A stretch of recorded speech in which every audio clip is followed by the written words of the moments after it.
저에게 가장 밝은 미소를 띄워주시고 우리 옆지체에게 고백하도록 하겠습니다. 우리 주님은 완전하십니다. 고백하시겠습니다. 우리 주님은 완전하십니다. 한 번 더 고백하시겠습니다. 완전하신 주님께서 우리를 인도하십니다. 완전하신 주님께서 우리를 인도하십니다. 아멘. 감사합니다. 고백드리는 내용은 진리입니다. 주님 완전하시고 그 완전하신 주님께서 우리를 항상 인도하십니다. 오늘 본문에서도 완전하신 그 하나님께서 나오미와 룻과 보아스를 인도하셨습니다. 오늘 1절 말씀을 보시면 룻과 시어머니 나오미가 대화를 하고 있습니다. 그런데 나오미가 룻에게 명령을 합니다. 어떻게 명령을 하냐면 1절 말씀에 너를 위하여 안식할 곳을 구하여 너를 복되게 하여야 하지 않겠느냐. 이것은 이제 룻을 시집 보내겠다는 얘기입니다. 시집 보내겠다는 내용인데 그냥 무턱대고 보내겠다는 것이 아니라 말씀에 근거하여서 보내겠다는 것입니다. 2절을 보십시오. 2절에 보아스가 등장합니다. 보아스는 기업 물을 자입니다. 나오미는 2장 말미에 이 보아스가 행한 일을 듣고 룻에게 그는 우리의 친족 기업 물을 자다라고 그렇게 고백합니다. 결국 이 보아스를 통하여서 기업 물음을 하게 하여서 그의 기업을 회복시키고 그리고 룻이 또 시집을 가서 룻도 편하게 살 수 있도록 그렇게 해주고자 하는 이 나오미의 선한 마음입니다. 이 선한 마음은 단순히 개인의 생각이 아니라 하나님의 말씀 안에서 하나님께서 정해놓으신 고엘, 이 기업 물을 자라는 이 하나님께서 정해놓으신 이 시대의 선한 방법을 통하여서 하나님께서는 그에게 좋은 가정을 나오미는 룻에게 좋은 가정을 만들어주고 싶었던 것입니다. 그러나 오늘 여기서 저는 이 계획이 불완전했음을 발견할 수 있었습니다. 하지만 불완전한 계획이 끝내는 성공을 거두었습니다. 그리고 나오미가 상상하지도 못했던 완벽한 성공을 거두었습니다. 그 이유는 바로 이들의 계보를 통하여서 이들의 기업물을 통하여서 바로 메시아 예수 그리스도께서 탄생하셨기 때문입니다. 나오미는 지금 그것을 알지 못했습니다. 메시아가 이들의 계보를 통해서 올는지 절대 생각할 수 없었습니다. 그러나 하나님께서는 이들의 삶에 주장하셔서 이들의 불완전한 삶을 완전하게 인도하셔서 바로 하나님의 그 귀한 사역 가운데 계보 가운데 사용하여 주신 것입니다. 지금 결국 이 나오미의 목적은 무엇입니까? 가정을 이루게 만들어주는 것입니다. 룻이 가정을 이루게 하는 것. 자신을 잘 돌봐하지 않습니까? 그래서 룻을 생각하는 마음으로 지금 룻이 떠나면 어떻게 됩니까? 자신은 혼자 남습니다. 정상적인 방법이 아닙니다. 그러나 룻을 생각해서 그렇게 떠나보내려 합니다. 그리고 더 나아가서 자신의 기업 물을 자, 이 보아스를 통해서 자신의 기업이 회복되어져서 자신의 가문의 이름으로 하나님 앞에서 계속해서 유지될 수 있도록 하나님께서 정해놓으신 그 법 가운데 순종하고자 하고 있습니다. 그런데 문제는 이 시대의 배경입니다. 이 시대가 이것을 바로 좋은 시각으로 용납할 수 있냐는 것입니다. 그래서 저는 나오미의 계획이 불완전했다. 이 불완전한 계획을 하나님께서 완전하게 만들어 가셨다라고 그렇게 말씀드리고 있는 것입니다. 그래서 오늘 완전하신 하나님께서 완전하신 그 하나님의 섭리, 인도하심, 그 하나님은 불완전한 우리를 어떻게 인도하여 가시는가 오늘 말씀에서 세 가지를 찾아보고자 합니다. 첫 번째는 완전하신 하나님께서 불완전을 완성하셨다. 그렇게 볼 수 있습니다. 3절 말씀을 보시면 이제 신부의 단장을 시킵니다. 꽃단장을 시키는 것이죠. 너는 목욕을 하고 기름을 바르고 의복을 입고 타작마당에 내려가서 지금 보리를 추수할 때가 되어서 타작마당에 축제가 열리는 상황입니다.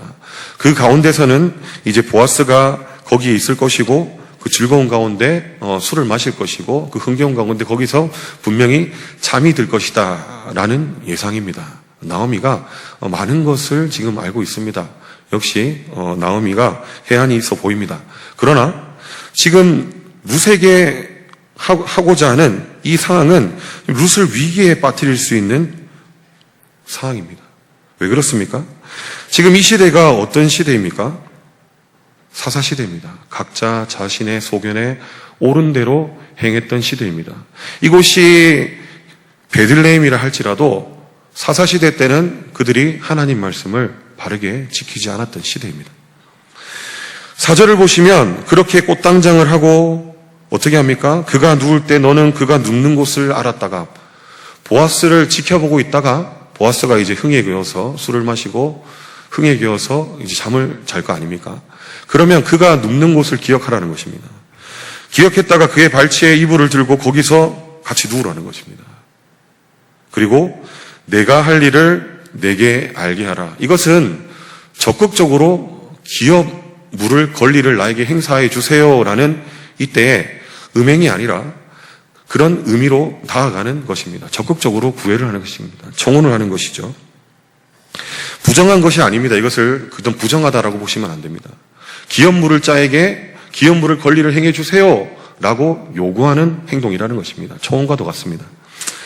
그랬더니 5절에서는 룻이 시어머니에게 어머니의 말씀대로 내가 다 행하겠다라고 그렇게 대답을 합니다. 이 말씀을 보면은 전혀 문제가 없어 보입니다. 왜 그렇습니까? 보아스는 기름 물을 자입니다. 친족에 있는. 그리고 당당하게 룻은 그것을 행해 주십시오라고 지금 적극적으로 구애하고 있는 상황입니다. 나오미는 그것을 알았고 그렇게 롯에게 말씀을 전했고 그리고 룻은 순종했고 문제가 없어 보이지만 이때 시대가 어떤 시대라고 했습니까? 사사시대입니다. 사사시대는 각자 자신의 소견에 옳은 대로 행하였고 심지어 음행이 있었습니다. 사사기 19장 21절을 살펴보면은 이때 기브아 사건이 등장합니다. 기브아 사건이 어떤 사건이냐면 한 레위인이 첩을 데리고 베냐민 지역의 기브아 지역으로 갑니다. 갔더니 거기서 사람들이 그가 묵고 있는 숙소로 와서 주인에게 그를 내놓으라고 얘기합니다. 마치 소돔과 고모라처럼 동성연애를 하기 위해서입니다. 내놓으라고 하는데 이걸 어떻게 해결합니까? 이것도 어이없습니다. 주인의 딸과 그리고 이 레위인의 첩을 또 웃기지 않습니까? 레위인이 또 첩을 거느리고 갔다. 이것도 말이 안 되는 시대입니다. 그렇게 내어줍니다. 그래서 밤새도록 유린당하고 그만 죽어버립니다. 그래서 이 레위인은 그 즉시 어떤 행동을 하냐면 그 죽은 자신의 첩의 시체를 12조각을 냅니다. 12조각을 내서 지파들에게 보냅니다. 보내서 이렇게 베냐민 지파가 악한 행동을 했다. 그래서 전쟁이 일어납니다. 베냐민 지파와 다른 연합 지파의 전쟁이 일어나서 남자가 600명 정도밖에 남지 않을 정도로 베냐민 지파 거의 몰살을 당하게 됩니다. 그리고 그 이후에 베냐민 지파는 멸망을 이제 면하기 위해서 인신매매를 하여서 여인들을 납치해서 그렇게 자신의 지파의 숫자를 이어가려고 하는 그런 상황이 이어집니다. 이토록 이 시대는 악한 시대입니다. 암울한 시대이며 암흑이 가득한 시대입니다. 이러한 시대 가운데서 지금 나오미는 룻에게 무엇을 말했습니까? 여자 혼자의 몸으로 지금 이 남자들이 보리 추수를 해서 술과 흥청망청 이렇게 즐기고 있는 그 자리에 뛰어들라는 것입니다.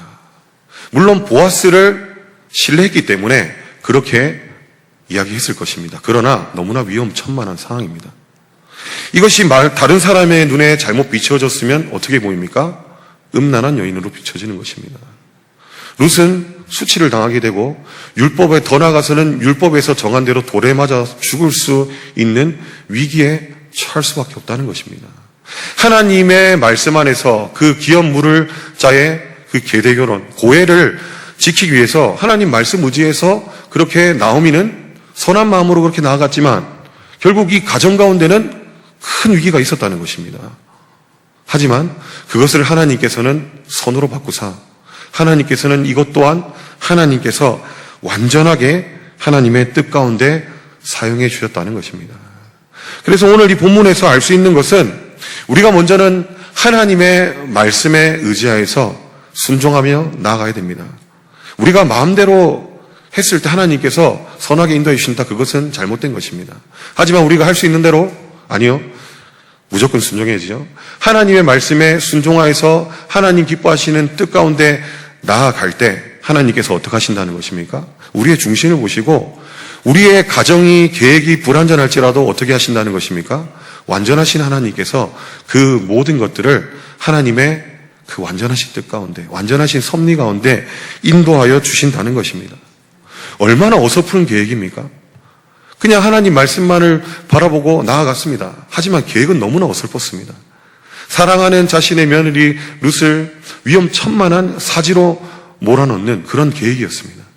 하나님께서 이때 하나님께서 지켜주지 않으셨다면, 완전하신 하나님께서 이 계획을, 불완전한 계획을 보완해 주시고 완전하게 만들어주지 않았다면 룻은 이 가운데 큰 어려움을 당했을 것입니다. 나오미는 어떻습니까? 룻이 어려움을 당하면 나오미도 똑같이 어려움을 당할 수밖에 없는 상황입니다. 이 시대가 그렇게 어두웠던 시대라는 것입니다. 하나님은 이처럼 어설프고 위험한 인간의 지혜 없는 순간에도 하나님 앞에 중심을 우리가 드릴 때 하나님께서는 하나님의 뜻 가운데로 우리를 완전하게 인도하여 주신다는 것입니다. 너무나 어설픈 가정이었지만 결과는 어떻게 됐습니까? 바로 나오미의 계획처럼 성공을 했습니다. 더 나아가서 어떻게 됐습니까? 그 계보를 통하여서 예수 그리스도, 우리의 영원한 고엘 예수 그리스도께서 이 땅 가운데 오시지 않습니까? 불완전한 그 계획이었지만 하나님께서는 그것을 완성시키셨습니다. 이것이 오늘날 저와 여러분에게 얼마나 큰 위로가 되는지를 모릅니다. 하나님을 위하여서 위대하고 크고 거룩한 계획을 세우십시오. 하나님의 말씀에 순종함으로써 하나님 기뻐하시는 많은 일들을 행하십시오. 그러면 하나님께서 부족한 우리 가운데 우리의 중심을 보시고 하나님께서 그 모든 하나님을 위한 계획을 완성시켜 주신다는 것입니다. 부족한 우리네 삶 가운데 우리는 연약하지만 주님께서 완전하시니 우리는 더 이상 고민할 필요가 없고 그 앞에서 머뭇거릴 필요가 없는 것입니다. 하나님의 말씀, 하나님의 약속을 의지하여서 룻에게 당당하게 말했던 나오미처럼 저와 여러분도 하나님의 말씀을 붙들고 그 말씀에 순종함으로 하나님을 위하여서 위대한 걸음을 내디시는 저와 여러분이 되시기를 축복합니다. 두 번째, 완전하신 하나님의 섭리는 불완전한 우리에게 어떻게 나타납니까? 두 번째, 완전하신 하나님께서 완벽하게 보호하십니다. 오늘 7절과 8절을 보십시오. 보아스가 먹고 마시고 마음이 즐거워가서 곡식단 끝에 누웠습니다. 드디어 이제 계획대로 진행돼야 됩니다. 룻이 가만히 가서 그의 발치에 이불을 들고 거기에 누웠다라고 말씀하고 있습니다. 자신의 시어머니 나오미의 그 모든 계획에 순종하는 모습입니다. 그랬더니 밤중에 보아스가 놀라서 일어납니다. 몸을 돌이켜 보니까 한 여인이 자기 발치에 누워 있습니다. 깜짝 놀라서 보니까 지금 누굽니까? 룻입니다. 그런데 9절 말씀을 보십시오. 이르되 내가 누구냐 대답하여 나는 당신의 여종 룻이니 당신의 옷자락을 펴 당신의 여종을 덮으소서라고 지금 그렇게 고백합니다. 그리고 뒤에 뭐랍니까? 당신이 기업을 물을 자가 됨이니라.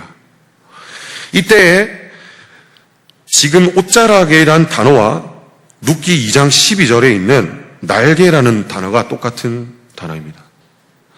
룻이 타작마당에 보아스의 밭에 이삭을 주우러 갔을 때 축복하면서 룻에게 보아스가 했던 말씀입니다. 11말씀에 뭐라고 축복했냐면 여호와께서 그의 날개 아래 보호를 받으러 온 내게 날개 아래 보호를 받으러 왔다. 축복하시기를 상 주시기를 원한다. 이것이 3장에서는 어떻게 바뀌고 있습니까? 날개 아래가 옷자락, 당신의 옷자락을 펴서가 됩니다. 그리고 상 주시기를 원한다가 어떻게 되는 것입니까? 온전한 상을 주시기를 원하는 것이 바로 기업 물음을 행해달라가 되는 것입니다. 이것은 보아스가 룻을 축복한 그 말씀 그대로 룻이 보아스에게 돌려주면서 기업 물을 그것을 행해달라는 것입니다. 적극적으로 구애를 하고 있는 것입니다. 절대 부정한 내용이 아닌 것입니다. 하나님 말씀에 의지하여서 그 말씀에 근거하여서 바로 보아스에게 기름 물을 자의 권리를 나에게 행해 주십시오. 그렇게 지금 요구하고 있는 것입니다. 그런데 이 가정 가운데 무엇이 있습니까? 바로 하나님의 보호하심이 있습니다. 그것을 나누고 싶습니다. 하나님의 보호하심은 먼저 무엇을 발견할 수 있습니까? 바로 하나님께서 정해놓으신 법안에 있습니다.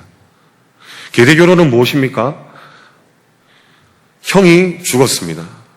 형이 죽었는데 후사가 없습니다. 후사가 없습니다. 지금 이 나오미 일가와 같은 내용입니다. 그런데 둘째도 죽어버렸습니다. 역시 또 후사가 없습니다. 기업은 이미 이주할 때 다 팔았습니다. 하나님께 주신 땅이 없다는 것입니다. 그러면 아들이 없으니까 어떻게 되는 것입니까? 대를 이을 수가 없고 기업을 물을 수가 없는 것입니다. 그래서 가까운 친족 중에 하나가 자신이 손해를 보더라도 대신 대를 이어주고, 결혼해서 대를 이어주고, 첫 아들은 자신의 아들이 아니라 그 죽은 친척의 아들이 되어서 대를 이어주고, 그들의 기업은 자신의 재산으로 다시 사서 기업을 회복시켜 주는 것입니다. 그것을 해달라고 하는데 이것이 철저하게 어디에 있습니까? 하나님께서 정해놓으신 법안에 있는 것입니다. 헤세드가 무엇입니까? 바로 하나님의 말씀에 근거한 사랑, 자비, 은혜, 긍휼, 모든 것이 되는 것입니다. 어디에 근거합니까? 하나님의 말씀에 근거한. 그리고 그 하나님의 말씀에 근거해서 변함없는 신실하신 하나님의 사랑을 우리는 헤세드라고 합니다. 바로 헤세드의 은혜가 지금 이들을 완벽하게 지켜주고 있다는 것입니다. 하나님의 헤세드의 은혜 안에서 또 무엇이 있습니까? 룻의 헤세드가 있습니다. 어떤 헤세드입니까? 10절 말씀 보십시오. 보아스가 이렇게 고백합니다. 딸아, 너 여호와께서 내게 복 주시기를 원한다. 지금 보아스는 이 룻의 기업 물음을 행해 주세요, 시녀에게 옷자락을 덮어주세요, 이렇게 적극적으로 했던 행동이 마음에 들었던 것입니다. 복 주시길 원한다. 그리고 내가 가난하건 부하건 젊은 자를 따르지 아니하였으니, 룻을 알았다는 것입니다. 어떻게 알았습니까? 그가 어려운 상황 가운데 자신은 시어머니를 버리고 자신은 편한 삶을 택할 수 있었지만 가난하건 부하건 젊은 자를 따르지 않고 어떻게 했다는 것입니까? 끝까지 시어머니를 봉양했다는 것입니다. 룻은 어떤 헤세드입니까? 바로 하나님께서 정한 그 법안에서 시어머니를 돌봤습니다. 어떤 것이었습니까? 이삭 죽기였습니다. 이삭 죽기는 어디에 정한 것입니까? 하나님께서 말씀 가운데 정한 것입니다. 이삭을 뵐 때 어떻게 하라는 것입니까? 떨어진 이삭을 줍지 마라. 누구를 위해 줍지 맙니까? 고아와 가부와 나그네를 위해서 줍지 마라. 연약한 자들을 위해서 줍지 마라. 그들이 그것을 가지고 생계를 이어갈 수 있도록 하나님께서 정해놓으신 법입니다. 룻은 그것에 나아가서 그것을 가지고 어머니를 돌봤습니다. 그리고 보아스는 또 어떻습니까? 보아스는 11절 말씀을 보십시오. 11절 말씀을 보시면 보아스가 그에게 대답하여 이르되 내 남편이 죽은으로 내가 시어머니에 행한 모든 것을 내 부모와 고국을 떠나기 전에 알지 못하는 죄송합니다. 잘못 읽었습니다. 그리고 이제 내 딸아 두려워하지 말라. 내가 내 말대로 내게 다 행하라. 내가 현숙한 여자인 줄을 나의 성읍 백성이 다 아느니라. 라고 고백하면서 그 위에 뭐라고 합니까? 룻을 칭찬하면서 그 이후에 하지만 나보다 더 가까운 친족이 있다. 기업 물을 권리를 행사할 더 가까운 친족이 있으니까 그가에게 먼저 기회를 줘야 된다. 사랑을 베풀기 원하지만 어디에 근거합니까? 하나님 말씀에 근거하는 것입니다. 지금 보아스는 너무나 마음에 들었습니다. 마음에 들어서 당장이라도 하고 싶지만 어떻게 하겠다는 것입니까? 나보다 더 가까운 친족이 있다. 그가 할 건지 안 할 건지 내가 물어보겠다. 그리고 그가 하지 않으면 내가 그것을 행하겠다. 철저하게 말씀에 순종해서 기초해서 그렇게 행하고 있다는 것입니다. 오늘 하나님께서 이 룻을 완벽하게 보호하셨는데 이것에 대한 완벽한 이 보호막은 무엇이었습니까? 헤세드였습니다. 말씀에 근거한 하나님의 법, 그 사랑, 그 안에서 이루어졌습니다. 그 헤세드를 철저하게 지키는 룻과 보아스가 이 가운데 합작을 이룬 것입니다. 그래서 두 사람의 헤세드가 만나서 하나님께서 정해놓으신 헤세드의 절정을 이루는 모습입니다. 하나님께서 하나님의 법을 떠나서 무조건 나를 지켜 보호해 주셔야 돼 라는 것은 말씀에 타당하지 않습니다. 근거도 없습니다. 하지만 하나님의 말씀 안에 있는 우리 가운데, 하나님의 말씀 가운데 순종하는 우리 가운데 자신이 하고 싶지만 말씀에 가까운 친족이 있으면 그에게 우선순위 있기 때문에 그 말씀을 지키고자 하는 보아스의 그런 모습, 그 말씀대로 행하는 자들에게 하나님께서는 그 말씀 가운데 헤세드의 은혜를 베풀어 주신다는 것입니다. 사랑하는 성도 여러분, 하나님께서 완전한 계획으로 불완전한 우리의 삶을 인도하여 주십니다. 그 가운데 하나님의 완벽한 보호 또한 있습니다. 하나님께서 우리를 지키시면 누가 우리를 해야겠습니까? 그러나 그 가운데는 반드시 우리의 중심이 있어야 된다는 것입니다. 내가 무엇을 하든 어떤 것을 하든 하나님께서 무조건 나의 편이 되어 주셔야 돼. 그것은 아닙니다. 하나님의 법을 지키지 않는데 하나님께서 무조건 우리에게 해주셔야 돼? 그것은 아니라는 것입니다. 요즘에 새벽 기도를 통해서 나누고 있는 이사야서, 그 시대가 어떤 시대였습니까? 온갖 불의는 다행하지만 우리 가운데 성전이 있으니까 우리는 심판을 받지 않는다, 그렇게 착각하던 시대였다는 것입니다. 우리가 하나님의 완벽하신 그 보호 아래 있기를 소망한다면 우리는 무엇을 해야 됩니까? 하나님의 그 말씀 가운데 순종하는 삶을 살아야 된다는 것입니다. 그 말씀 가운데 우리가 거할 때 그 말씀이 우리를 지키는 하나님의 든든한 날개가 되는 것입니다. 우리가 그 날개 아래 거하길 원한다면 하나님의 말씀에 더욱더 집중하며 순종하며 살아가야 되는 것입니다. 우리의 위기 속에서 그러면 우리는 더욱더 무엇을 붙들어야 됩니까? 하나님의 말씀을 붙들어야 됩니다. 내가 눈을 한 번만 딱 감으면 이거 해결될 것 같다. 하나님이 그거 아니라고 하면 눈을 감으면 안 되는 것입니다. 우리가 우리네 삶을 살다가 한 번만 눈을 감으면 괜찮을 것 같은 상황이 얼마나 많이 찾아옵니까? 다 말하지 않아도 우리 자신은 너무나 잘 알고 있지 않습니까? 나만 입 다물면 돼. 나만 눈 감으면 돼. 그런 상황이 수시로 반복해서 찾아옵니다. 그것은 부정할 수 없습니다. 그럴 때마다 우리는 어떤 선택을 하시겠습니까? 말씀 앞에 서시는 저와 여러분이 되시기를 주님의 이름으로 축복합니다. 우리의 생각으로 우리를 보호할 수 없습니다. 하지만 하나님의 말씀 앞에 설 때 하나님께서 우리를 그의 날개 아래 지켜 보호하여 주실 것입니다. 언제나 주의 든든한 말씀으로 든든한 요새 되시는 주님 안에서 주님의 완벽하신 보호하심을 누리시는 저와 여러분이 되시기를 주님의 이름으로 축복합니다. 세 번째, 완전하신 하나님의 섭리는 불완전한 우리에게 어떻게 나타났습니까? 세 번째, 완전하신 하나님께서 완전한 구속을 약속하십니다. 오늘 11절에서 13절 말씀을 보면은 지금 보아스가 더 가까운 친족이 있다. 더 가까운 친족이 있는데 그가 이것을 행할지 안 할지를 내가 물어보겠다. 그래서 13절에 정확하게 말합니다. 그가 책임을 이행하지 않으면 내가 행할 것이다. 그리고 아침까지 누워 있어라 해가지고 사람들이 보지 않을 때 조용히 있다가 돌려보냅니다. 지혜롭죠. 그리고 4장에 가면은 4장 6절에서 그 기업 물을 자, 보아스보다 가까운 기업 물을 자를 찾습니다. 그래서 그에게 물어봅니다. 그런데 그가 뭐라고 말합니까? 내 기업에 손해가 있을까 하여서 나를 위하여 물으지 못하겠다라고 말합니다. 안 하겠다는 겁니다. 왜요? 내게 손해가 있으니까. 왜 손해입니까? 기업을 대신 사줘야 됩니다. 그리고 아들이 태어나도 나의 계보에 올리지 못하고 그저 이미 죽은 자의 계보에 올리기 때문입니다. 자신에게는 이득이 하나도 없습니다. 그래서 자신은 그렇게 하지 못하겠다라는 것입니다. 인간의 연약함입니다. 하나님의 말씀이 그러하다 할지라도 그 앞에서 순종하지 못합니다. 왜 그렇습니까? 자신의 것들을 생각하기 때문입니다. 손해가 있을까봐 나는 그렇게 하지 못하겠다. 계획이 실패한 것 같습니다. 하지만 이 계획은 어떻게 이어집니까? 보아스를 통하여서 이루어지는 것입니다. 하나님의 계획은 이토록 놀랍습니다. 계획이 진행됨에 있어서 우리가 마음먹은 대로 진행되지 않습니다.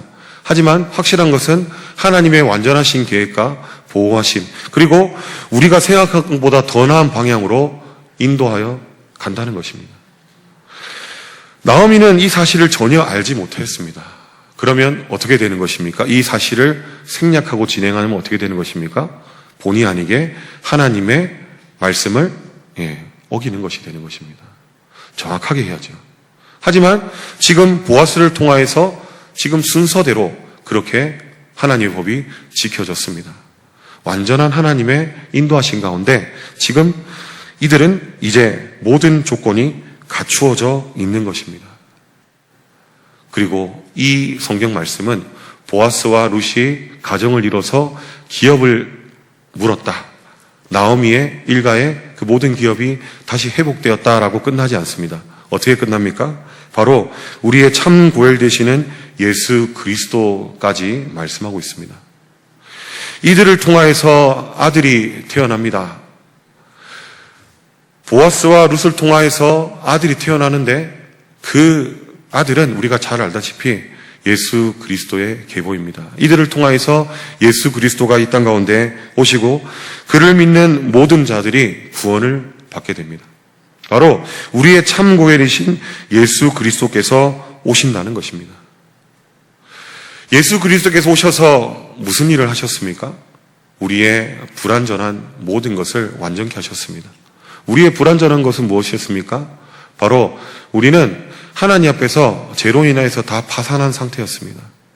하나님 앞에서 우리는 전부 다 파산하여서 하나님께서 대신 그것을 갚아주지 않으시면 우리는 자유가 될 수 없는 몸이었습니다. 그러나 예수 그리스도께서 오셔가지고 불완전한 우리를 그의 피값을 주고 그의 몸값을 주고 속량하셔서 완전케 하여 주셨습니다. 그리고 완전한 보호를 하십니다. 어떤 보호입니까? 예수 그리스도를 통한 보호는 이 땅의 죄와 사망의 건세에서 우리는 자유롭지 못했습니다. 날마다 우리는 죄의 종으로서 그 무서워하는 죄가 시키는 대로 우리는 그 자리를 벗어날 수 없었습니다. 그러나 예수 그리스도께서 오심으로써 죄와 사망의 건세에서 승리하심으로써 우리를 어떻게 하십니까? 그 악한 것들로부터, 악한 사탄 마귀로부터 우리를 완벽하게 보호하십니다. 보호는 어떤 의미가 있습니까? 그들을 벌하는 것도 의미가 있습니다.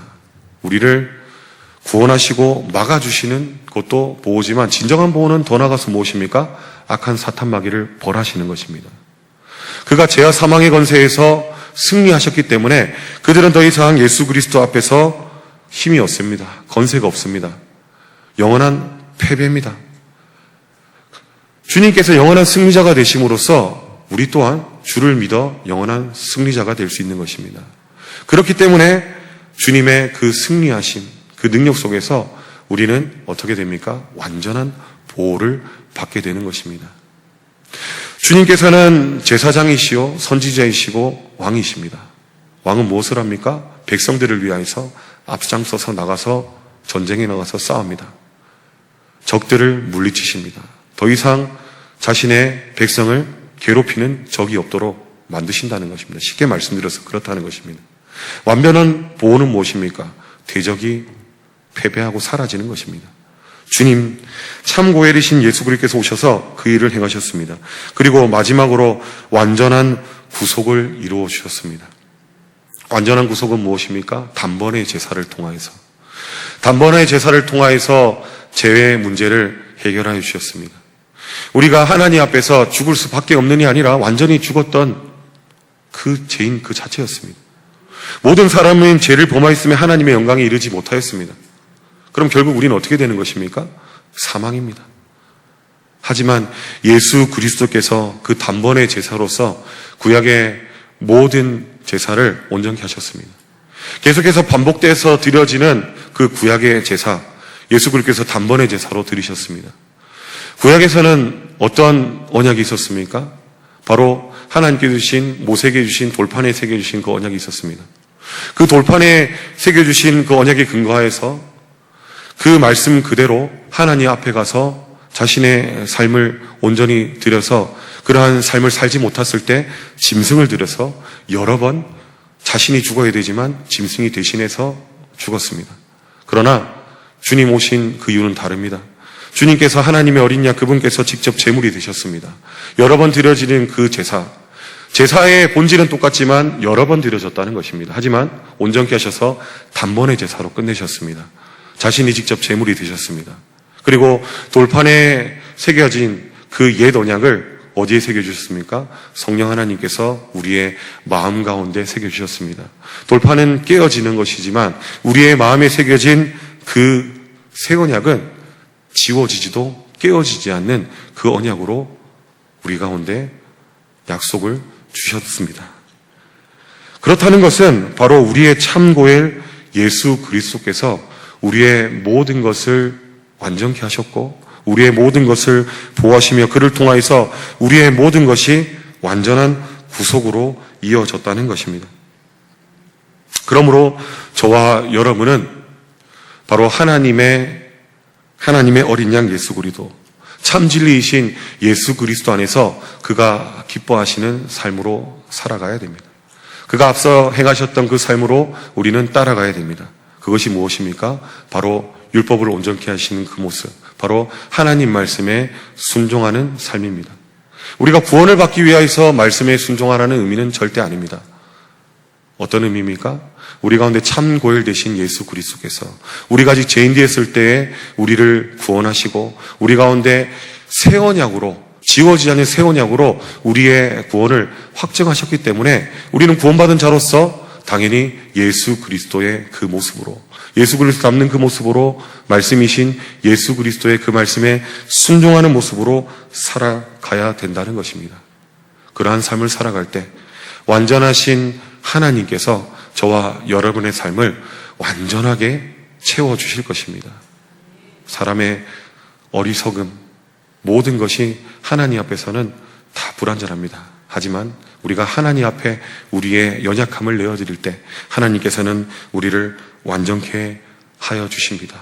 그리고 불안한 우리 가운데 하나님께서는 그의 날개 아래 우리를 품어주셔서 완벽하게 보호하여 주실 것입니다. 그리고 마지막으로 우리가 상상조차 할 수 없었던 그 주님의 계획들을 저와 여러분을 통하여서 마치 나오미가 오실 메시아를 알지 못하고 그는 말씀에 순종하여서 그 말씀대로 살았더니 그것이 후대에 이루어졌던 것처럼 저와 여러분이 보든 보지 못하든 하나님께서 하신 일들이 예수 그리스도 안에서 순종하는 저와 여러분을 통하여서 아름답게 하나님 앞에서 만들어져 가고 그걸 통하여서 주의 몸된 교회가 더욱더 든든히 세워질 것입니다.